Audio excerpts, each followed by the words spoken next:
On est de retour à notre petit bateau. Et là maintenant, eh ben, on va repartir à la voile. On va en direction de Cagliari.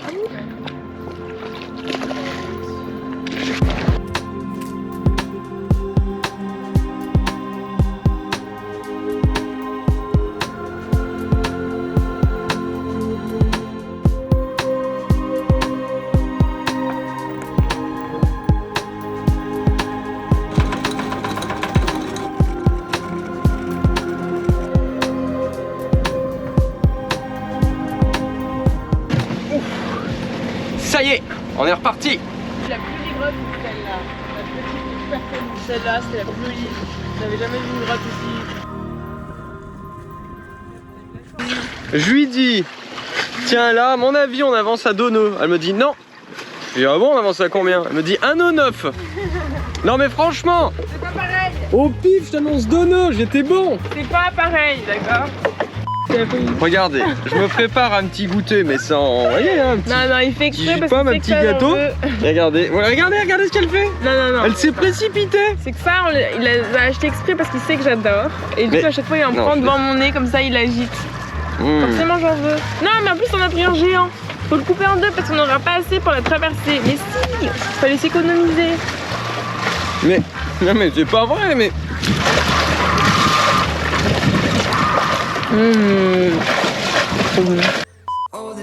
Quand on débute la navigation ou que l'on navigue sur un nouveau bateau, on a l'impression de mener une véritable bataille. Tout est hostile sur un bateau. Tout d'abord les éléments. Le vent et la mer peuvent se lever, rendant les navigations plus difficiles à supporter. Ce qui nous amène à notre deuxième guerre, celle de l'esprit. Notre esprit et notre corps doivent lutter contre la fatigue, le stress et cet environnement qu'on ne connaît pas. Enfin, il faut lutter contre le bateau lui-même qui essaye d'échapper au vent. Il faut tirer sur plein de cordes différentes, lutter contre la barre qui veut toujours aller où il ne faut pas.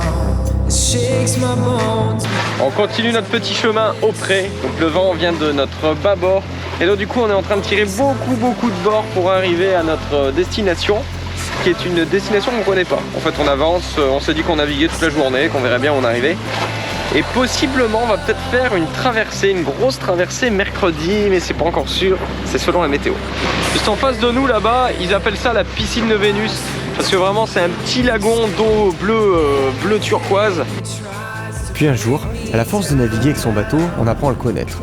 On apprend à agir avec lui, il devient une maison, on se sent en sécurité avec lui. On l'appelle par son nom et on a presque l'impression qu'il est un ami proche. On apprend aussi à vivre selon la mer et le vent, et au lieu de combattre, on profite. Et petit à petit, tout change et se transforme. On est bien en mer, et on a l'impression d'être là où on doit être. Et le combat après, c'est de revenir à terre. Et ben voilà, on est dans l'autre sens.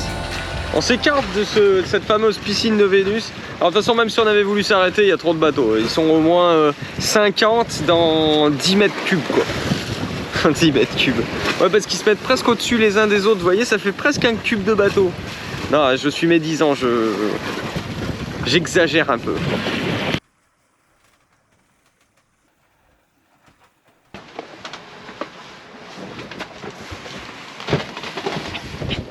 Chérie, Oui? est-ce que tu peux m'expliquer pourquoi à chaque fois que je descends faire du montage, le bateau se met à agiter comme si tu le mettais au bon plein?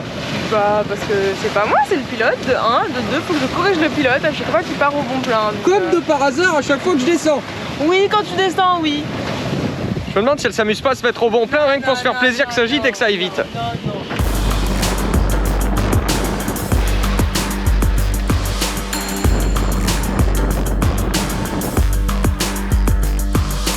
Made up my mind, trigger happy, don't stop.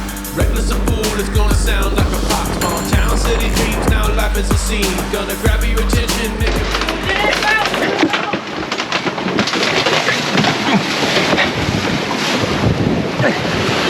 Mais quoi? Quoi? Il gîte encore comme jamais le bateau. Mais il y a du monde, qu'est-ce que je te dis là?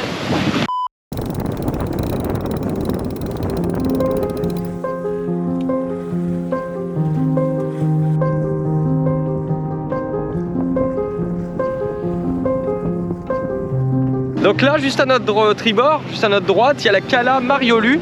Donc c'est une des calanques, des plus belles calanques dans la région.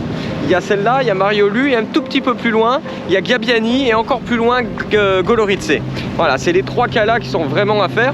Nous, on va pas s'y arrêter parce qu'en fait, il y a un monde fou. C'est plein à craquer, qu'on n'aime pas trop quand il y a énormément de bateaux comme ça. Donc on va tracer vers les autres. On va regarder Gabbiani et on va aller voir Goloritse.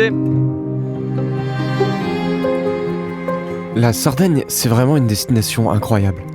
Aucun mot n'arrive d'ailleurs à transmettre ce qu'on peut voir. Le langage, il est bien pauvre lorsqu'on veut parler de paysage. Est-ce que vous avez remarqué comme il est super difficile de raconter les vacances qu'on a passées ?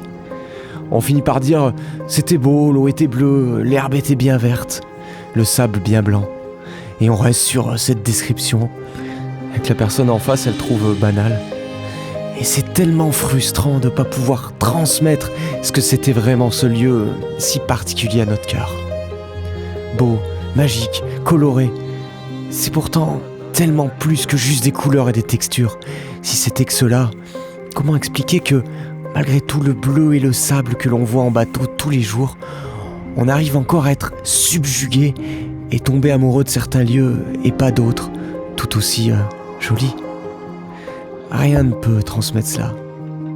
À la manière du roi Arthur qui cherchait le Graal, je cherche quant à moi à expliquer l'amour à travers des caméras, des objectifs. J'en change, puis j'en achète, j'en revends, je change mes prises de vue, je choisis des musiques, je poursuis le voyage toujours plus loin pour filmer de plus belles images, quitte à même nous mettre en danger, juste pour cela, expliquer l'inexplicable, le Graal, arriver à capturer les émotions. Mais au fond, je sais qu'on peut sûrement pas. Sûrement. Ou peut-être que... Un jour peut-être.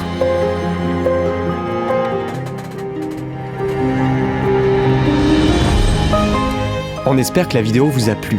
N'hésitez pas à laisser un gros pouce bleu et à vous abonner pour n'en rater aucune autre. Et si vous voulez apprendre à naviguer et à faire du voilier, on a créé une super formation en ligne, des guides et tout récemment un coaching 100% personnalisé. Alors rendez-vous sur notre site internet www.voiliercorail.com.